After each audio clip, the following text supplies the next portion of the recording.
Take you back to Gulkula in East Arnhem Land, where the ABC's Dan Borsche is covering Garma Festival for us this weekend. Dan, looks like a lovely day there right now, but you've also got a special guest with you. I certainly have, and it's great to be with you again. And I tell you what, it has been rather windy overnight, more so than I've ever experienced here. But the great thing is that particularly this time of the year, it cools it right down. And of course, today is very much focused on policy and politics. We're expecting the Prime Minister in a couple of hours, where we understand he'll really be outlining a way forward, a reset, some have said to me, perhaps looking at economics and some of the measures that the government hopes will lead to change. But I want to bring in Rachel Mazza, who's a Yidinji and a Marian woman, a creative force in Australia. Rachel, great to have you along. Thanks, Dan. Very good to be here in Garma. I want to talk to you about the arts in a moment, but if I can be a bit cheeky and we'll start with politics, what do you hope that the Prime Minister talks about, and what sort of agenda or direction do you want to see for the way the government interacts with First Nations people? Yeah, that referendum was such a complete disaster on so many fronts and set the country so much on the back foot, and it's not going to be an easy task to reset, as you say, it's where the referendum got muddy and clouded it. It's get to the heart of I really hope that he can get to the heart of who we are as a country, and it's actually like get away. What's the heart that you want him to get to? Oh man, whose country is this? Yeah. Like this is grounded where you are. Really grounding us in this. Australia lives on black country.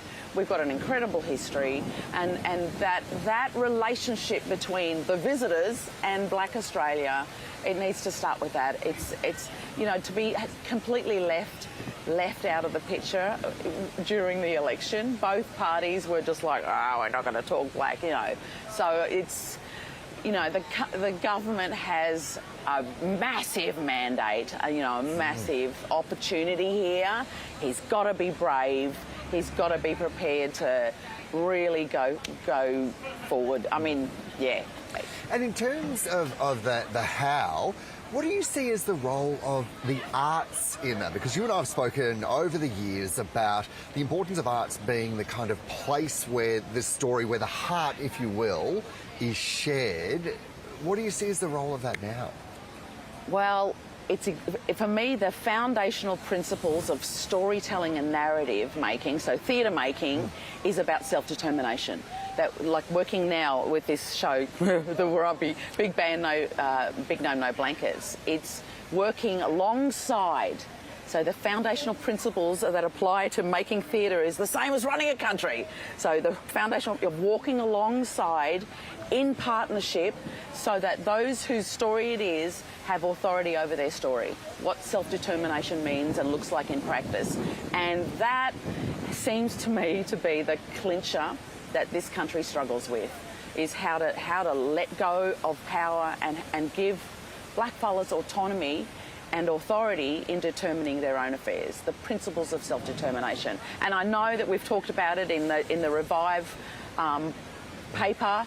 The principles are understood and are very well articulated, and now put them in practice. And that's it, just for anyone who's not familiar, the broad arts framework about how to get to that point and really embedding, I guess, correct me if I'm wrong, the principles of self-determination through an arts lens and why that's so important.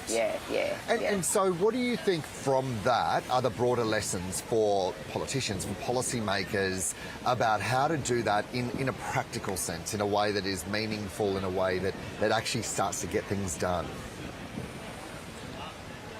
I mean, we're seeing it with all this horrendous, with Kumanjayi White and before that Kumanjayi Walker, and what the community here in Northern Territory, and particularly the families of Yuendamu and Puanya, have been navigating. And where are those principles? So once again, what the community's lost with the intervention and these constantly heavy-handed mission management type policies on Aboriginal people doesn't work. Is that what you see as the policies that are happening, unfolding from the CLP government in the Northern Territory right now? Oh my God, yeah. We saw the age of Heavy-handed. responsibility reduced, Yeah. Spithoods Yes. reintroduced just this Just week. the other day, Yeah. I know, it's like it's this constant default to this paternalistic taking away control. It's like we're going backwards. Like that is a massive regression, and going in the wrong direction. So that, once again, it's actually very simple. Those foundational principles that we apply in the making of theatre applies to the country. Yeah, well, we'll have to leave it there. I love that principle that you and the way you equate decision-making in that frame to policy-making more broadly. Rachel Mazza, thank you so much. It's wonderful to Great be to with be you here. this Great to morning. be here. It's so good to be here, and so important that we're hearing lots of different voices and perspectives about what's happening right now and also the way forward. But for now, back to you. Great conversations to be had there, Dan. Thank you very much for that. And of course,